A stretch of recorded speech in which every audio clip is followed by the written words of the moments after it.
teman-teman, nama saya Abi. Hari ini saya mau mendengarkan dongeng dari ayah tentang sejarah. Halo, assalamualaikum. Hari ini sebagai tugas sekolah, saya akan menceritakan tentang sejarah Candi Bajang Ratu, gapura peninggalan kerajaan Majapahit yang terletak di Kecamatan Trawulan, Kabupaten Mojokerto.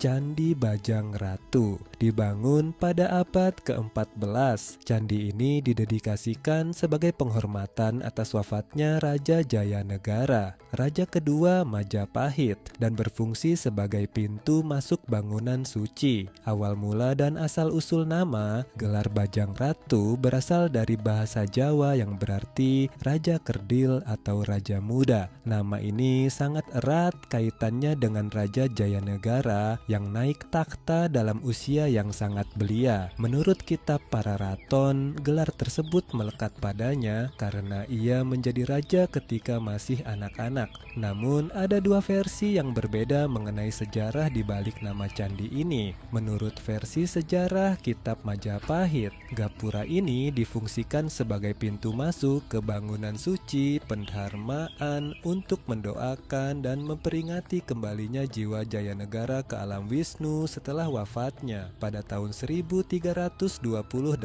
Masehi. Sedangkan versi legenda rakyat, dipercaya masyarakat setempat bahwa sang raja sewaktu kecil pernah terjatuh di area gapura ini yang mengakibatkan cacat fisik, sehingga tempat ini dinamai Bajang Ratu. Arsitektur dan makna simbolis candi ini memiliki tinggi 16,5 meter dengan bentuk gapura tipe paduraksa, atap menyatu dan tidak terpisah di bagian atas. Seluruh bangunan didominasi oleh batu bata merah, kecuali bagian tangga dan ambang pintu yang menggunakan batu andesit. Di balik kemegahannya terdapat relief dan makna mendalam yang diukir pada bagian kaki gapura, relief Sri Tanjung dan sayap Garuda. Relief ini melambangkan proses pelepasan atau perjalanan jiwa menuju alam baka. Hal ini mendukung fungsi bangunan sebagai tugu peringatan kematian. Relief binatang, terdapat ukiran binatang bersayap dan naga berkaki yang diperkirakan mendapat pengaruh dari budaya dinasti Yuan, Cina yang sezaman dengan masa pembangunan candi ini. Fungsi dulu dan sekarang sebelum wafatnya Jayanegara, gapura ini diperkirakan berfungsi sebagai pintu masuk alternatif atau pintu belakang kerajaan. Namun setelahnya, fungsi beralih menjadi gapura menuju kompleks bangunan suci. Budaya melewati area ini sebagai simbol pelepasan atau pengantar doa bagi yang telah meninggal bahkan masih dilestarikan oleh sebagian masyarakat Trawulan hingga kini. Kini peninggalan bersejarah ini menjadi cagar budaya yang dilindungi dan dapat dikunjungi langsung.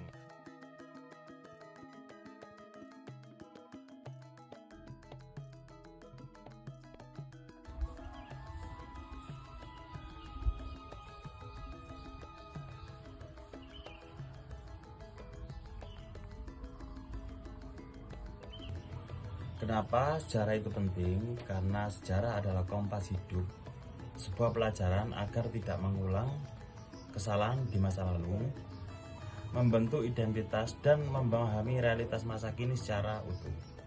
Sekian dari saya. Assalamualaikum warahmatullahi wabarakatuh.